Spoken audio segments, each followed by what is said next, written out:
नमस्कार, मैं प्रिंस मौर्य और आप देख रहे हैं प्रिंस विद ट्रुथ। आपने कभी पेड़ देखा है, हष्ट पुष्ट और तंदुरुस्त पेड़, जिसका तना मजबूत हो, जिसकी शाखें फैली हों और सारी की सारी डालियां फल फूल से लदी होती हैं? आपने देखा है?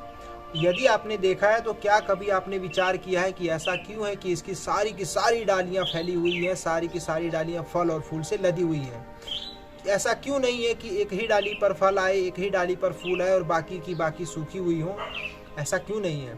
ऐसा इसलिए नहीं है क्योंकि उस पेड़ की सारी जड़ें जो है वो मजबूत हैं, और जिस पेड़ की जड़ें मजबूत होती हैं उसकी सारी तने जो हैं वो मजबूत होते हैं, उसकी सारी शाखें फैली हुई होती हैं और उसकी सारी डालियां फल फूल से लदी हुई होती हैं। ये था उदाहरण। अब मैं बात करता हूँ व्यक्तियों पर। एक व्यक्ति कमज़ोर क्यों होता है? वो डरता क्यों है? वो इसलिए डरता है क्योंकि उसकी जड़ें कमज़ोर होती हैं और वो डरता है कि जो मेरे पास एक डाली बची हुई है, इस डाली को कोई काट ना दे।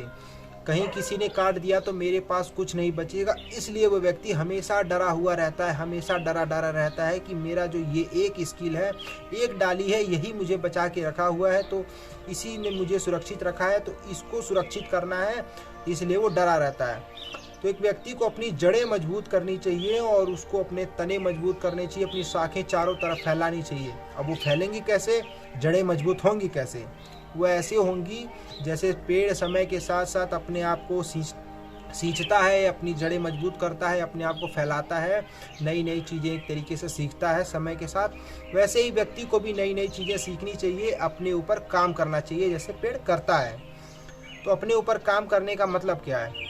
व्यक्ति को कसरत करना चाहिए, व्यायाम करना चाहिए, खेलना कूदना चाहिए, नई नई कलाएं सीखनी चाहिए, जैसे कि आपको संगीत सीख लेना चाहिए, आपको गायकी सीखनी चाहिए, आपको स्विमिंग सीखना चाहिए, आपको कोई स्पोर्ट्स सीखना चाहिए, आप इंस्ट्रूमेंट बजाना सीख सकते हैं, आप पढ़ सकते हैं, आप लिख सकते हैं, आप कोई फिल्में बना सकते हैं, आप किताबें लिख सकते हैं, बहुत सारी किताबें पढ़ सकते हैं। ये सारी चीज़ें आपको मजबूत बनाएंगी, आपके व्यक्तित्व को निखारेंगी।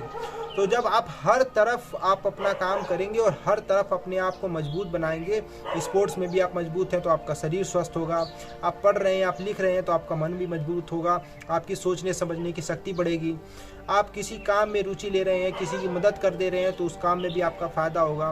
कहीं खेती बाड़ी है आपके आसपास तो उसमें भी जाके उसमें कुछ सीखिए, कुछ करिए, तो उधर भी आपकी रुचि बढ़ेगी। कभी भविष्य में कुछ करना पड़ जाए तो आप कर लेंगे।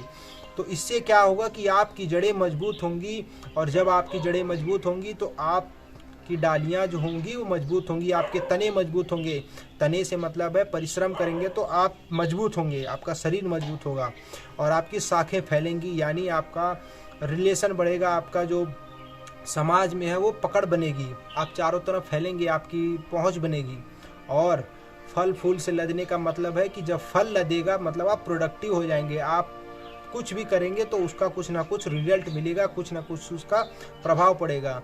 और फूल का मतलब है कि जब आप पर फूल लगेंगे यानी आप महकेंगे, आपका व्यक्तित्व जो है वो निखर के आएगा, और जैसे ही व्यक्तित्व निखर के आएगा चारों तरफ से लोग आपको घेर लेंगे। घेरने में वैसे ही है जैसे फूल को भंवरे भी घेरते हैं और तितलियां भी घेरती हैं, तो कुछ भंवरे भी आएंगे जिनको आपको टॉलरेट करना होगा, आपको झेलना होगा, लेकिन जब तितलियां आएंगी तो फिर आपको निखारेंगी। तो वैसे ही जब पेड़ की जड़ें मजबूत होंगी तो सब कुछ अच्छा होगा, आपकी जड़ें मजबूत होंगी तो आप भी अच्छे होंगे। आपकी जड़ें मजबूत होंगी तो आप डरेंगे नहीं कि मेरी एक डाली कोई काट देगा तो मैं सूना हो जाऊंगा, मैं ख़त्म हो जाऊंगा या मैं वीरा हो जाऊंगा। जब आपकी डालियां चारों तरफ फैली होंगी, जब आप मजबूत होंगे तो आपको किसी बात का डर नहीं होगा। एक डाली कट भी गई तो क्या, कोई परवाह नहीं होगा। तो इसलिए अपनी जड़ों को मजबूत करिए।